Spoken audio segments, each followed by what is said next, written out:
Still a premier firm. That's right, yeah. And so they did live in New York City. Oh, yeah. Yes. Well, about half of the time. The other half of the time they were cruising in Europe. that was only summers. They would be gone for the summer. They never brought Miss Jean to Craftsbury until she was 11 years old. And she was so mad at him for doing that. And she used to go down to Mary McCroy's. This is the little house. Where the Ioses live now? Yeah, where the horses are. And he used to set up off the road. They put the road in 1960, and when they did that, they dropped Mary Ellen at Workendike's house way down in the hollow, and she was pretty mad about that. But anyway, she would go to Mary McCroy's, and Mary had no teeth, and she would tell her stories. She would have strong tea and listen to those stories. Well, by a curious coincidence, James Simpson was involved with my family. He,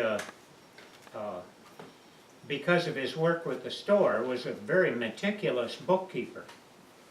And my great-grandparents died in 1860, and then when great-grandfather died, and then his wife died a year and a half later. And the rules of probate are approximately the same now as they were then. There had to be an opening inventory of the estate and a closing inventory.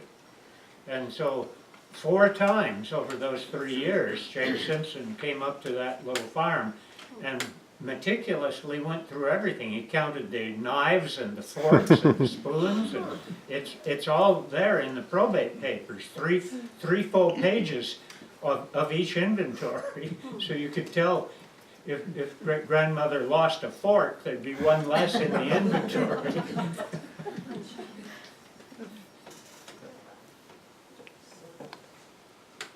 I'm interested in the fact that, well, first of all, that Edward Steichen was involved with his family, but there was also a connection with Rodin, if I'm not. Rodin, yeah. Want to say that, Morris? What the connection was? There's a group of pictures that Miss Jean gave to the Smithsonian, Oh yeah. and there's a room that you can go in and look at the Steichen. There's a bust of her, and I can't remember what the other things are, but they're labeled. You can go And in. I have a book here that I found when Saul and I were in Amsterdam back in the 90s. We had some time, and so there was a Van Gogh museum, and we went in there, and after a while we drifted into the gift shop, and I saw this book on Rodin, and I said, I wonder if there's any mention of Nana Jean's family in it. So I pulled it off the shelf and I leafed through, and I did find a chapter about Rodin and his American benefactors. And the Simpsons, Nana Jean's parents, were big benefactors of him. So there's some pictures, and I'll leave it up there for you to look at, of Nana Jean with Rodin and her dad, and that was in, it doesn't say the year, but she was probably 12-year-old. It looks like there's a portrait of Rodin doing the bust of Nana Jean's mother, and there's the actual bust that's in the National Gallery. And so it's, but anyway, there's a blurb about that. And I thought that was kind of, it gave me the goosebumps to be seeing that. in Amsterdam, so. we'll You figure just it out. explained to me where this came from. I've got an Oh, excerpt from it. Okay. I recognize it, so look at that. You can look at that. Version here. Well, Grandpa, Dad has a letter from Eleanor Roosevelt's secretary with her Christmas list syrup order. And that was in like the 60s when you were making Yeah. syrups, though. They all got, it was like Queen Elizabeth and all these. Here it World is, leaders. with her signature. Yeah. Mrs. Franklin, do you look at You brought that up? Huh? You brought that? I just said it. No, actually, what? Because apparently he has it over there. Well, Morris, do Dave you has them. remember the amount of the bequest that Miss Jean got? I've heard all kinds of numbers quoted, and I'm not sure. You mean when our father died? When her father died. No, I don't know that. I've heard that it was $6 million, but I have no way of verifying that because the will is on file in New York City. Yeah. I think that would be within the range. By 1970, we have an old copy of one of her wills. And I counted up the number of people who were beneficiaries financially, and there are about 48 people. And there are 48 organizations that got all the stock that was in her will as well. It was parceled out to 48 different, mostly nonprofit organizations, you know, the Animal Protection League and whatnot. It's just amazing how much she spread around after her demise in 1980. But to put $6 million from roughly 1920 in perspective, I think the economic multiplier is roughly 60 on that. 60. 60. So you multiply $6 million, if that's the right number, by 60, and that was the economic value of what she inherited. An only child? She was, and her intention was to give it all away. Really? Did she have cousins, or was she the only? Mary Jane. Oh, And what happened to the proceeds of her house when she had the auction? Did those go to the family, the proceeds of the no, auction? they went to The proceeds her of the estate or auction. something. They They had That went into the estate, I think. yeah. So it did go to the family estate then, Was that in 1980, the auction? 81, 81? and she died in 80. And for her belongings, did she collect things from all over the world, or where did her stuff come from that they auctioned off? Must have been her parents and her grandparents too. You know, in her house was her mother's beautiful furniture kept pristine, all these wonderful things, but her favorite room was upstairs. Near her bedroom, there was this giant walk-in closet that she had stuffed with toys and things that would delight any kid ever. Oh. And wherever she went, like, she got stuff to put in there, and she always had a gift toy. It was the most amazing, it was wonderful. And she had a Larry the Lion stuffed toy sitting on one of these gorgeous pieces of furniture, and I think they delighted her equally. That's what was so amazing. So did people buy her things, so her things are now throughout Craftsbury after the auction? Or people came from, where they were dealers. So mainly went to dealers in a way? Yeah. Okay, so her stuff is not around that much. In the Vermont Life article, it talks about there being an Indian headdress, and I think it even it mentions Sitting Bull or something. I mean, it was just not a. There was a beaded saddle. I mean, some pretty incredible pieces of Americana there. Yes, the beaded saddle was a ceremonial one that he used when he was in Buffalo Bill's Wild West show. Sitting Bull. Yeah. How about that? Wow. one day when I was a kid, and I went up, because we lived next door, and to hang out with her, and she asked if I could do a favor for her. I was probably 10 or 11, and some people were coming to the house, and she knew that they were coming to ask for a donation for something. And she just was not in the mood that day to deal with anybody. So she asked me to stay at the house and to tell them when they came that they were very sorry, but she went out of town.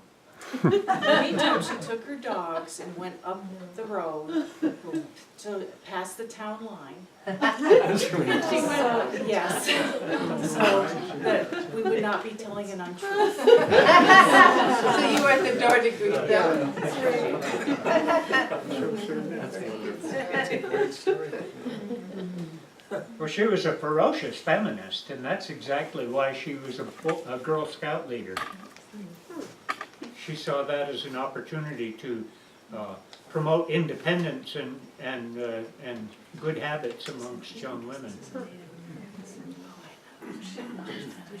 Linda? Yeah, speaking of good habits, I remember going to one of the Girl Scout meetings, and I was really excited about this, and we went to the library, and she let us know that we could not eat in the library, and that was sort of a deal breaker for me. It was the right thing, and it was the proper thing in the library, but it wasn't the right thing for me personally, because I'm sure it would have been great to be in Girl Scouts with Miss Jean.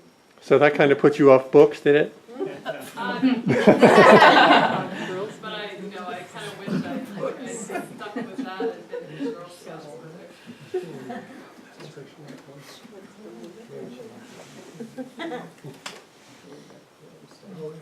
When I first came to Craftsbury and started using the library, she was still living, and she would always be sitting in the library with a dog. And my memory is her dog's name was Tiglath, and it was a biblical name. Does anybody remember if that's accurate, that name? Yes, I remember Tiglath. You do? Okay. She also had Zipporah, Delilah, she had Naomi, she had Orpah, and John Raw. John, yeah, John Raw. yeah, Wasn't Xanthos one? Xanthos, yeah. Wow. David. Dogs did she?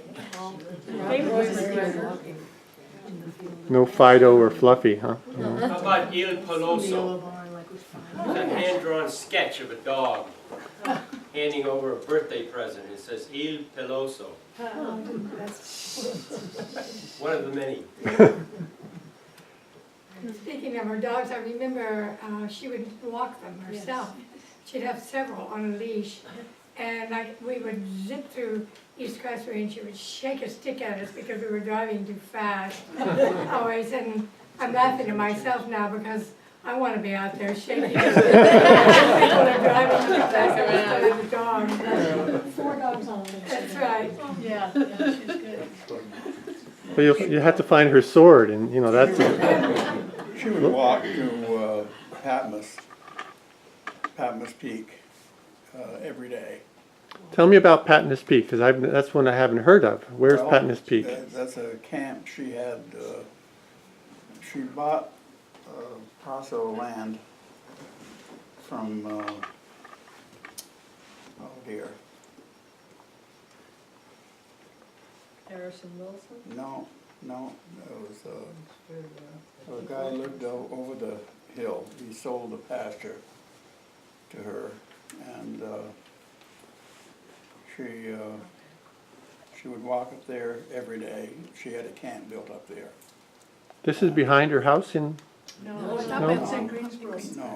No, Greensboro? yeah, It'd be above the Stoners woodlot now, Oh, up that way. probably a couple of miles out there, but she would go up there every and day. it's still known as Patmos Peak? Uh-huh. And it was getting grown up, so you couldn't see anything. And so I told her George and I would meet her up there and, George Butler. cut anything she would like to have cut. She had to let us cut a couple of limbs off. And didn't make one bit of difference. could see all around. You could see Jay Beek and look down into Caspian Lake. Wow. You should And, walk there every day. Yeah.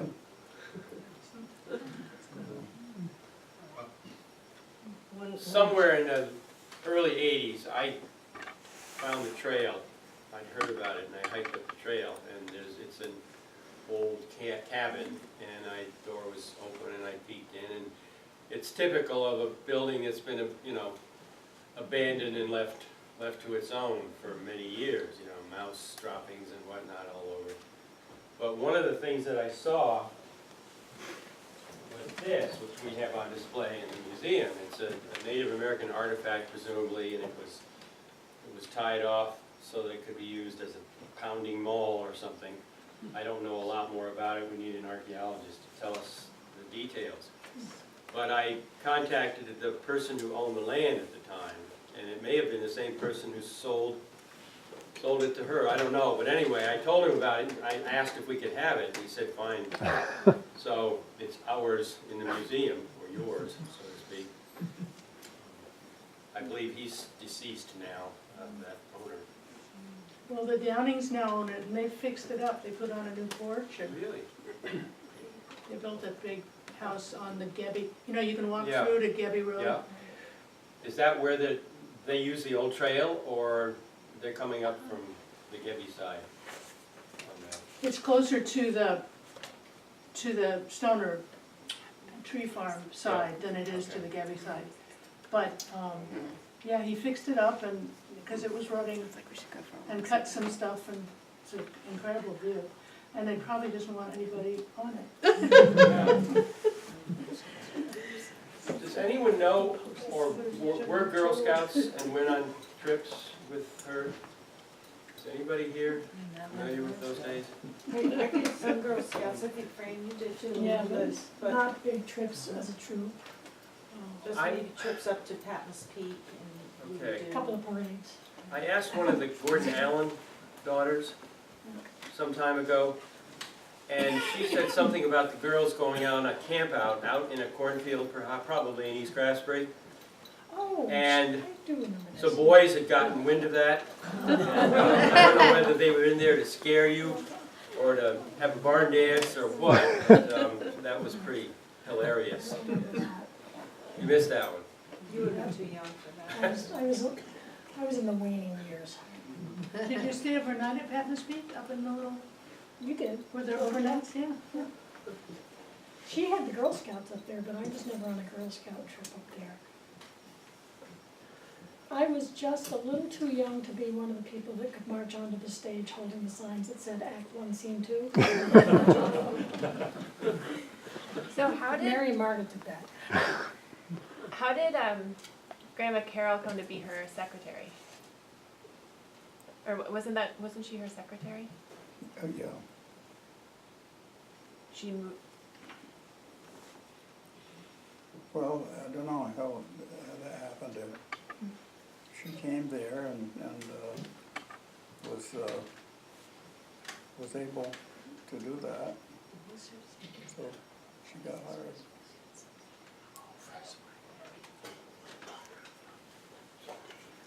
When did she begin to suffer from arthritis?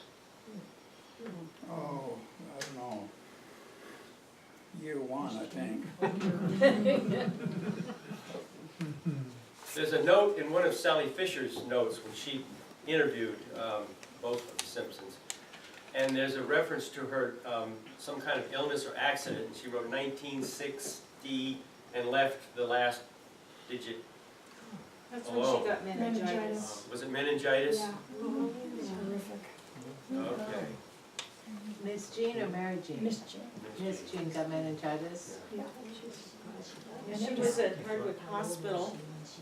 Was she also in Burlington too, Dad, or? No, no. Just treated at Hardwick Hospital. And it was devastating. It affected her short-term memory.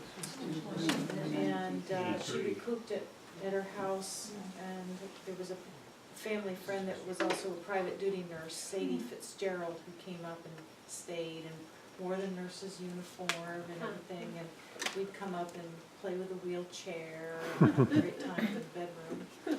And, yeah, affected her short term, but she could still remember She places. could still do crossword puzzles. Oh, yeah? She's a great person to do a crossword puzzle with. You say, oh, well, that's a insect in Australia. Found in Australia, and she'd tell you the rest of the story. Was she close with her cousin Mary Jean, the two of them, do they do stuff together? They're sort of the same age, right? Well, Mary Jean was a little bit older. A little bit older. But they were Yeah. close friends aside from being cousins. No, they didn't do that, games like that. Games? You mean play? Games like, well, like the crossword puzzles. Oh, No, but they got along very well and they were dear Oh, friends. yeah, yeah. Morris, didn't you say when we went over to the East Craftsbury Cemetery that Mary Jean had to take care of her mother or something like that?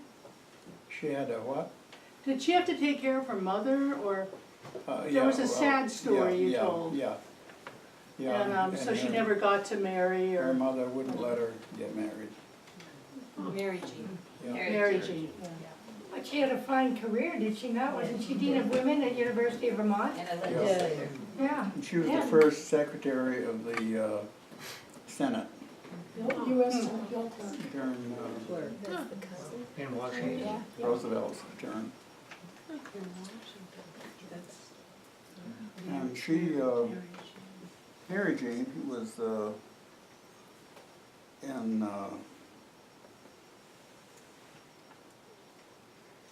well, who was the Vermont president? Coolidge. She was invited to Coolidge for Sunday lunch. And one of the boys came in with a blister on his heel. And he died from that. Oh, no. No penicillin. Dave, don't we have a dress down in the basement at the Historical Society that was worn at the Coolidge inauguration? That's what this tag says, anyway, yeah. That and many others. Keep finding more. Do you have a collection of Mary Jean Simpson's poems she would write for town occasions? Because I don't remember there ever being a major event where she didn't read one for a lot of years. Yeah. I just saw something that was in poetic form, and I wasn't sure. It was a thing. She did it Okay, for big celebrations. well, now we can mark that off, because I wondered who It might be it hers. was. It was in a missive with some other things that she said. Fran, didn't Miss Jean, I remember her going down to swim in the swimming hole until, was it Christmas or something? Oh, Yeah. oh, Chop the ice out? yeah. No, I always thought there was a lot of stuff. that is, That's a lie, Dad said. It felt like December in June. she did, in the fall, she went down to swim and it was glazed over and she got caught.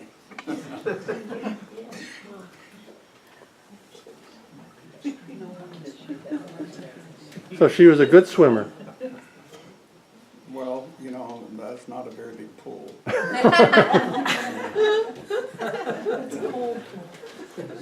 Give her her dues. Yeah, I think she was a good swimmer. Is there anything left of that pool? Yeah, I used to be quite fascinated with it. yeah. Where's this? Down behind the barn, she Yeah. had cement poured, Brooke would come in, two sides that came in, Yeah. and there was an area that just planks were put in to dam it. Oh, that's what Dad, And then you could clear out the planks and every now and then Yeah. clean it out. But I just remember that the water was always an interesting color because it was downstream from the barn. In addition to being really cold.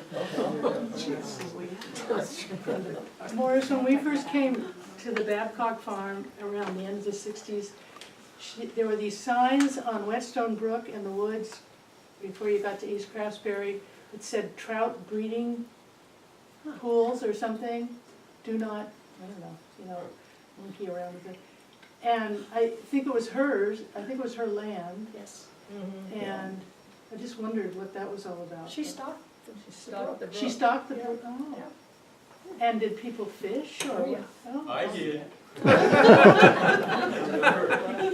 Big surprise. Trout, Trout. okay. Wow. I remember Chris Brown coming over and catching one. He could drop a line in there and he'd come out with it. He had one hooked by the belly. Every time. Hooked by the belly. Yeah, it's just amazing. He was one of her charioteers. Chris Brown was. Yes, these lean young men would haul it around the common in her declining years. In togas, Yeah, I yeah. remember that. I don't remember the Well, listen, I don't want to draw this out longer than we need to, but I think we've learned a lot tonight.